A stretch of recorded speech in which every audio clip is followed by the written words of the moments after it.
Bien, señores, aquí estamos de regreso con Matinal. Gracias por seguir con nosotros. Tenemos a nuestro primer invitado del día, Rubén Maldonado. Está con nosotros, diputado, miembro de la Dirección Política de la Fuerza del Pueblo. Bienvenido, un placer tenerle con nosotros. Buenos días, jóvenes.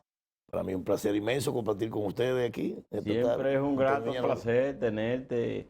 Bien, a propósito, hablábamos un tema que sale como noticia principal del periódico Diario Libre y que lo analizamos aquí.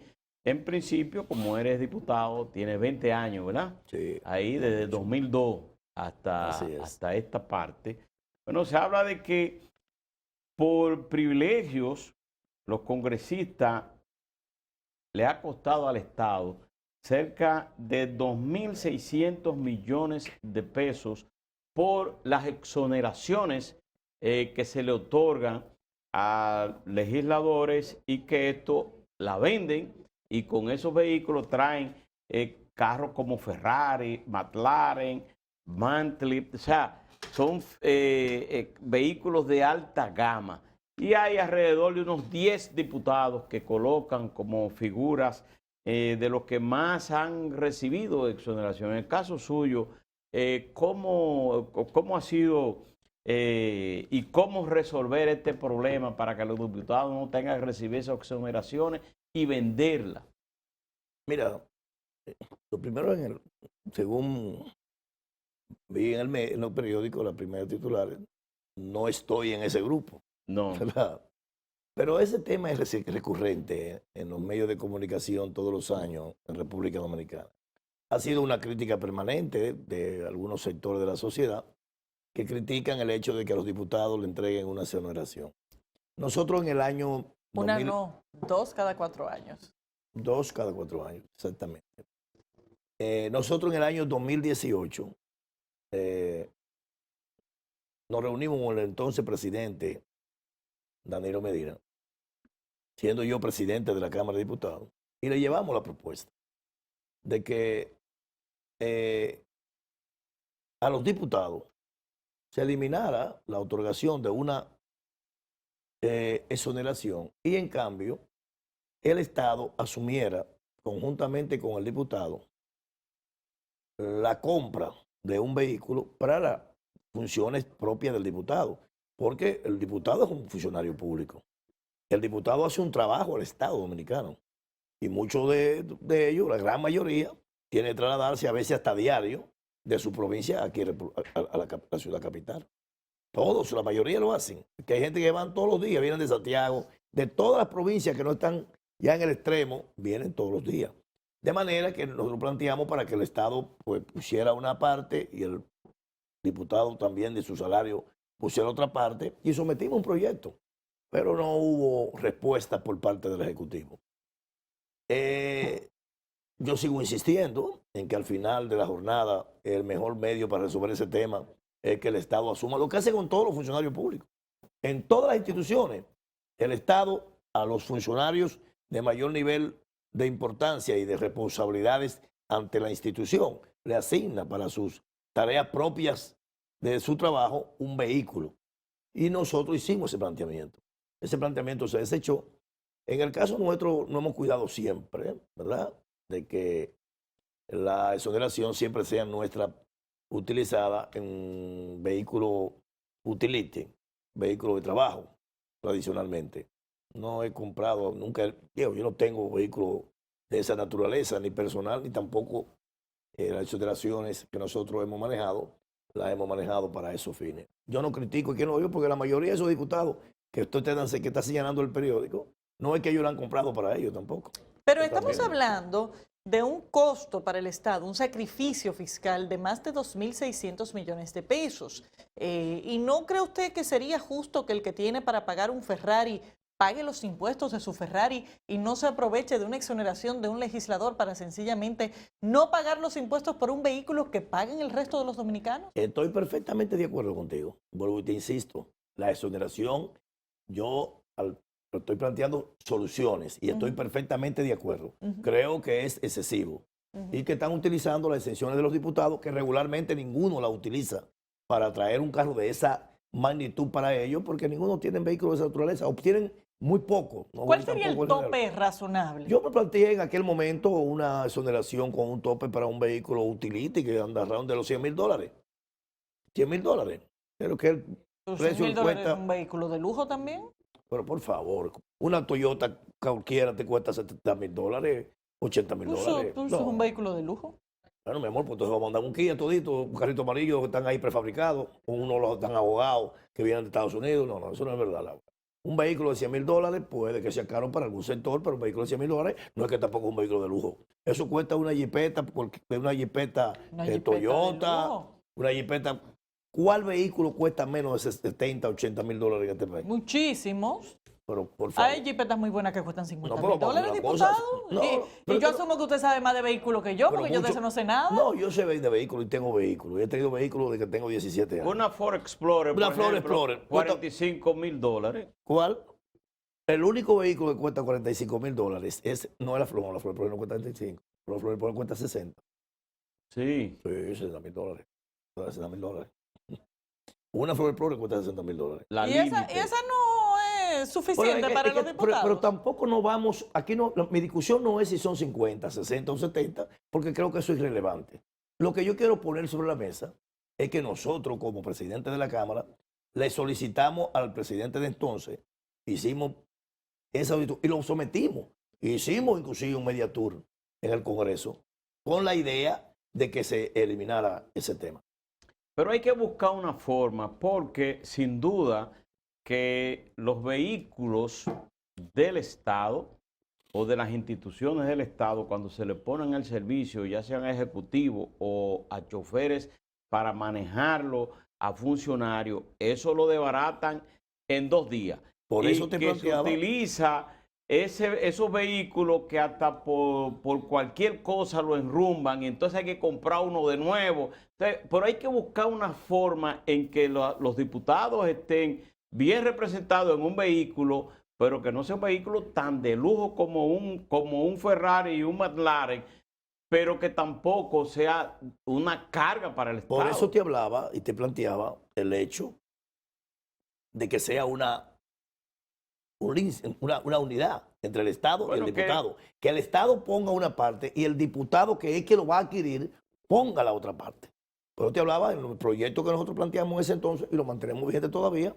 Eso es lo que plantea, que haya una unidad en materia del Estado y el diputado y que los compren. El diputado le sonera una parte, el Estado sonera una parte, a través de un préstamo con el mismo Banco de Reserva, que siempre se hace para comprar un vehículo, y entonces el Estado pone otra parte. Por eso yo hablaba de una parte. En consecuencia, el Estado que va a final de cuentas a tener que erogar es una cantidad que va a ser siempre el 50% del vehículo que requiera el diputado, siempre con un tope, un límite, que ya se discutirá. ¿Cuánto será? 50, 60, 70, 80. Bueno, y es un tema a discutir. Bueno, ese no es el tema. Yo estoy convencido de que si le entregan a cualquier institución, en este caso los diputados, le entrega el Estado un vehículo para manejarlo, en 10 años se va a convertir eso triplicando esos 2.600 millones de pérdida para el Estado. Por eso es que el diputado, el congresista, compre su vehículo y que le entreguen por el uso de esos vehículos quizá algún incentivo. Pero aquí en este caso estamos hablando no de una, estamos hablando de 2 exenciones y estamos hablando de que la ceden a terceros para que se importen vehículos de lujo. Entonces, toda esta idea de que esta exención es por una necesidad de un vehículo de uso personal del diputado es sencillamente una ficción. Pero lo dicen los números. No, pero también hay que ser, Laura, un poquito consciente y decir las cosas realmente en su justa dimensión. Real y efectivamente, si es cierto que el periódico ha hecho un análisis y un trabajo que yo respeto, menos cierto no es que la verdad es que, como tú bien planteaste al principio de tu intervención, esas exoneraciones que el diputado ha vendido, ha cedido hacia adelante, no su carro, no lo trae el diputado. Lo compran un tercero que deja de pagar un impuesto bien alto y que tendría que pagarlo, bien es cierto, si no tuviera la exención en su mano. Y estoy de acuerdo en esa parte. Es que se esté limitada, yo quiero para concluir que no... con ese tema de la manera siguiente. Nosotros, Rubén Maldonado, y los diputados de la Fuerza del Pueblo, porque ya lo hemos analizado, estamos perfectamente de acuerdo en que ese proyecto sea verificado y que se cambie. y que se le permita que el Estado dominicano asuma su responsabilidad con los trabajadores que tiene en el Congreso Nacional y que le proporciones los medios necesarios, de acuerdo a la necesidad, ¿verdad?, que el Estado entienda que tiene que tener para que el diputado tenga un vehículo que pueda trabajar. Esa es la posición de nosotros respecto a ese tema. Diputado. Lo que se ha hecho en el pasado no vamos a analizarlo. O que esas exoneraciones que se le entreguen a los diputados no sean para traer Ferrari, McLaren No, si tú le vas- o si tú le vas- vehículos de alta gama. Si tú le bajas el precio, si tú le bajas el monto, automáticamente se cae. Porque eso es lo que... esos vehículos no son... Porque quienes se benefician son terceros. Estoy de acuerdo contigo. Eso es lo que se benefician son Estoy de terceros. acuerdo. Diputado, vamos con el tema del diálogo nacional, que no podemos dejar de tratar ese tema. La Fuerza del Pueblo está participando en la actualidad. Van 2 reuniones, todavía no hay propuestas concretas. ¿Cuál entiende usted que será el resultado de este diálogo y cuándo esperan que puedan discutir el fondo de los distintos temas que se conocerán allí? Mira, yo te voy a hablar con franqueza. Te voy a ser muy franco a esa pregunta, Laura, que me ha hecho. Para mí, desde el punto de vista, el gobierno ha querido utilizar la oposición y el espectro político dominicano para lograr objetivos a través del diálogo. ¿Qué es lo que estamos dialogando? La reforma a algunas leyes, pero eso no es un tema de un diálogo, eso es un tema del Congreso Nacional. La reforma fiscal, pero es un tema del gobierno, el gobierno que asuma su responsabilidad. Y si necesita una reforma fiscal, que vayamos a los 2 lugares que están previstos para eso. La Ley Nacional de Desarrollo establece que aquí tendría que haber una reforma fiscal integral y debió hacerse hace 7, 8 años. El presidente Danilo, por un tema de su proyecto de reelección, nunca la ejecutó. Bueno, pero ese es el tema que tenemos que traer a la mesa y a través del Consejo que está organizando el diálogo, manejar ese tema, pero no llevarnos nosotros a un diálogo para buscar soluciones cuando en el fondo lo que el gobierno está buscando es que la reforma que quiere implementar el fiscal y que va a ser un duro golpe a la sociedad dominicana, la hagan con el concurso de la oposición. No, el gobierno que asuma su responsabilidad y someta su reforma. Y en el diálogo no le entregaron un documento que establece qué es ahí lo no que han quiere el entregado gobierno. nada, porque ahí no llevaron nada. En el fondo no llevaron nada, ahí no llevaron nada. El gobierno todavía no ha hecho ninguna propuesta de ninguna de las 13 reformas. No ha hecho nada, ninguna. Y en el tema del caso de la modificación constitucional, y aquí tenemos un problema de modificación constitucional en este país. ¿Y cuál es el problema? ¿Cuál es la importancia en este momento? ¿Y de qué le serviría a la nación una reforma constitucional para quitar el Procurador General del Consejo Nacional de la Magistratura? O porque el gobierno no se ha llenado la boca de que llegó a la dirección de las cosas públicas de nuestro país, de que nosotros tenemos una Procuraduría General independiente. Pero lo ha dicho por toda la boca. Pero no es independiente porque lo diga el gobierno. Es independiente porque la Constitución de la República Dominicana, en su artículo 170 y 171, lo consagra. De manera que, ¿para qué la reforma? No, la reforma es parte, para mí, todo esto es parte de un plan orquestado por el gobierno con la idea de involucrar a los actores políticos nacionales en un tema de discusión, cuando al final de cuentas el objetivo fundamental es uno solo.